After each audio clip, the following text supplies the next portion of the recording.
نحمده ونصلي ونسلم علی رسوله الکریم اما بعد۔ قادیانی پرچارک شیخ عبدالرزاق نے بھی مرزا غلام احمد قادیانی صاحب کو یہودیوں کی طرح شریعت میں تحریف کرنے والا قرار دے دیا۔ زبان خلق کو نقارہ خدا سمجھو۔ امام مہدی پر ایمان لانا ضروری ہے؟ ہمارے ہاں ایک مولوی صاحب کہتے ہیں مہدی کے حوالے سے تمام احادیث ضعیف ہیں۔ وہ مولوی صاحب جھوٹ بول رہے ہیں کیا؟ یہ محمد اسامہ حفیظ صاحب نے شیخ صاحب سے پوچھا ہے، جواب سنتے ہیں۔ جی بالکل صحیح کہہ رہے ہیں آپ۔ ضیاء الحق کے بعد جو ہے نا، اب کہتے ہیں کہ یہ ضعیف ہیں۔ جب تک ضیاء الحق نہیں آیا ہوا تھا نا، جب تک 14ویں صدی ختم نہیں ہوئی تھی، جب تک یہی ملا جو تھے نا 14ویں صدی کا انتظار کر رہے تھے کہ امام مہدی کا ظہور ہونا ہے۔ ڈاکٹر طاہر القادری تسلیم کرتا ہے کہ یہی وقت تھا امام مہدی کے پیدا ہونے کا۔ کئی علماء کہہ چکے تھے کہ امام مہدی پیدا ہو چکے ہیں۔ جب 14ویں صدی ختم ہو گئی، کوئی دعوے دار نہیں ملا سوائے جماعت احمدیہ کے، تو پھر ان کو یہ ہو گیا کہ یہ حدیثیں ضعیف ہیں۔ یہودی بھی یہی کرتے تھے کہ حضرت موسیٰ علیہ السلام کی آئی ہوئی شریعت کو تبدیل کر دیتے تھے۔ تو آپ بھی نبی کریم صلی اللہ علیہ وسلم کے فرمانوں کو جھٹلائیں گے ضرور۔ جب انکار کی ہمت ہو جائے گی تو ہر نبی کی بات کا انکار کرنے کی ہمت ہو جاتی ہے۔ یہودی بھی یہی کرتے تھے کہ حضرت موسیٰ علیہ السلام کی آئی ہوئی شریعت کو تبدیل کر دیتے تھے۔ تو آپ بھی نبی کریم صلی اللہ علیہ وسلم کے فرمانوں کو جھٹلائیں گے ضرور۔ جب انکار کی ہمت ہو جائے گی تو ہر نبی کی بات کا انکار کرنے کی ہمت ہو جاتی ہے انسان میں۔ واہ جی واہ، واہ جی واہ، دلیر، آپ تو بڑے دلیر ہیں ماشاءاللہ۔ دیکھیں جی، جو نبی علیہ الصلوۃ والسلام کی حدیثوں کو جھٹلاتا ہے وہ یہودی ہے، یہودی۔ تو یہ یہودی کون ہے؟ یہ روحانی خزائن جلد 14 ہے۔ یہ یہودی مرزا قادیانی ہے، اس نے نبی علیہ السلام کی حدیث کو جھٹلایا ہے۔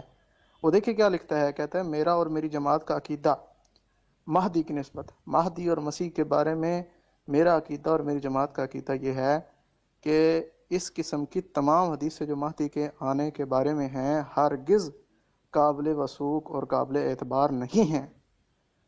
نبی علیہ الصلوۃ والسلام کی حدیثوں کو جھٹلانے والا یہودی مرزا قادیانی اور مرزا قادیانی کی جماعت ہے۔ آپ تو بہت دلیر ہے ماشاءاللہ۔ جاہل انسان وہ پڑھنا، وہ کہہ رہے ہیں کہ جو اہل حدیث موقف رکھتے ہیں اس کے اوپر، میں اس کو نہیں مانتا۔ اس کو پڑھنا غور سے۔ یہودی تو تم ہو، جو بات لکھی ہوئی جس طرح بات کی جا رہی ہے اس کو پڑھنا نہیں ہے۔ وہ کہہ رہے ہیں کہ اہل حدیث جن کو وہابی کہا جاتا ہے، وہ پڑھ، پورا صحیح طریقے سے پڑھنا۔ کیوں یہودیوں والا کام کر رہا ہے پھر تو؟ کوئی بات کر رہے ہو، میں یہ کہہ رہا ہوں کہ اس کے صفحے کو پڑھو۔ حدیثوں کو تو جھٹلایا ہی نہیں ہے نا۔ حدیثوں کو جھٹلاتے ہوتے تو کیوں کہتے کہ میں ہی وہ عیسیٰ ابن مریم ہوں جس میں نبی کریم صلی اللہ علیہ وسلم نے مسلم شریف کی حدیث میں کہا ہے 4 دفعہ نبی اللہ؟ کہاں جھٹلاتے ہیں حدیثوں کو؟ شرم نہیں آتی ہے؟ تمہارے مولویوں کی جو اس کے اوپر تبصرے ہیں نا اس کو جھٹلایا جاتا ہے۔ تمہارے مولویوں کا جو اس پہ ترجمے ہیں نا اس کو منع کرتے ہیں۔ پڑھنا اس کو۔ یہودی کیوں بن رہا ہے ابھی؟ میں نے جاہل آدمی تو تم ہو نا، تمہیں تو فرق ہی نہیں پتا کہ مرزا قادیانی کا عقیدہ ان میں سے کون سا ہے اور اہل حدیث کا کون سا ہے۔ اہل حدیث کا عقیدہ تو میں بیان ہی نہیں کر رہا، میں تو مرزا بیمان کا عقیدہ بیان کر رہا ہوں۔ وہ خود لکھتا ہے میرا اور میری جماعت کا عقیدہ، یہ اس نے سرخی اوپر لگائی ہے اور اس کے نیچے یہ بات اس نے لکھی ہے۔ تو میں نے اس کا موقف پیش کیا ہے، کس کے مقابلے میں ہمیں اس سے فرق نہیں پڑتا، اس کا موقف ہے، ہمیں اس بات کے حوالے سے ہم بات کر رہے ہیں کہ اس کا موقف کیا ہے۔ تم کہتے ہو جو احادیث کا انکار کرتا ہے مہدی کے متعلق، انہیں ضعیف کہتا ہے، وہ یہودی بھی ہے اور جناب تحریف کرنے والا بھی ہے، وہ یہودی بھی ہے اور جناب نبی علیہ الصلوۃ والسلام کی باتوں میں تبدیلی کرنے والا بھی ہے۔ تو یہ کام مرزا قادیانی نے کیا ہوا ہے۔ وہ کہتا ہے احادیث ساری کی ساری ضعیف ہیں اور وہ کہتا ہے کہ کوئی مہدی کے نام پہ آنے والا نہیں ہے۔ تو یہ مرزا قادیانی بے ایمان تھا جو یہودی بھی ہے اور نبی علیہ السلام کی باتوں کو جھٹلانے والا بھی ہے۔ ادھر تو یہ بات نہیں لکھی ہوئی کہ میں مولویوں کے تبصرے کو نہیں مانتا، ادھر تو لکھا ہوا ہے کہ میرا عقیدہ، میرا اور میری جماعت کا عقیدہ یہ ہے کہ اس قسم کی تمام احادیث جو مہدی کے آنے کے بارے میں ہیں ہرگز قابل وثوق اور قابل اعتبار نہیں۔ احادیث کا انکار کیا اس نے تبصروں کا انکار نہیں کیا۔ جھوٹ بول رہے ہو تم، مرزا قادیانی کی طرح جھوٹ بولتے ہو، ذرا شرم نہیں آتی؟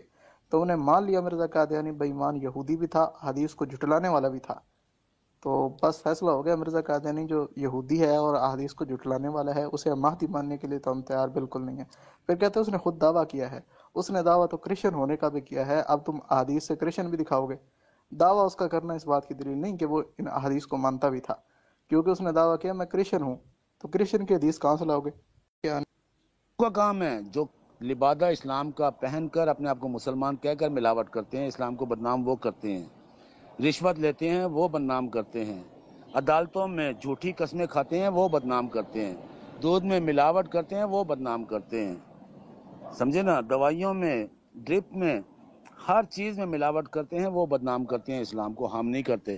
ہمارے جماعتی احمدیہ کی وجہ سے اسلام کا سر بلند ہوتا ہے الحمدللہ، پاکستان سے باہر یہ گندگی کے اندر ہم بھی ڈوب جاتے ہیں کیونکہ گندگی کی بدبو زیادہ ہے وہاں۔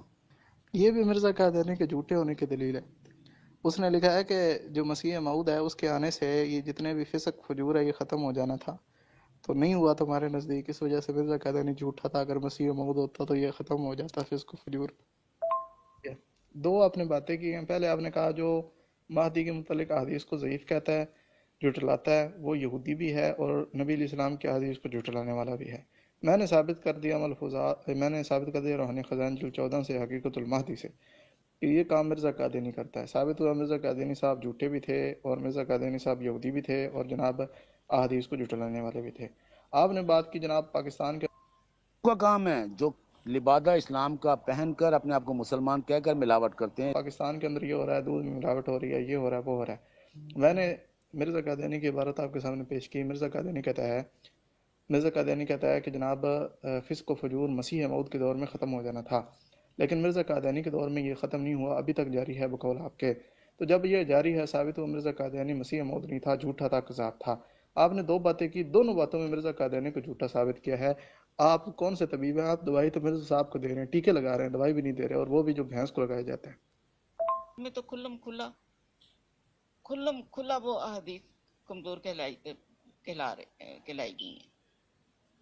آج کے علماء سو جن کو آن صلی اللہ علیہ وسلم نے بندر اور سور کہا ہے، انہوں نے آج کے علماء نے ان کو کمزور احادیث قرار دے دیا ہوا ہے۔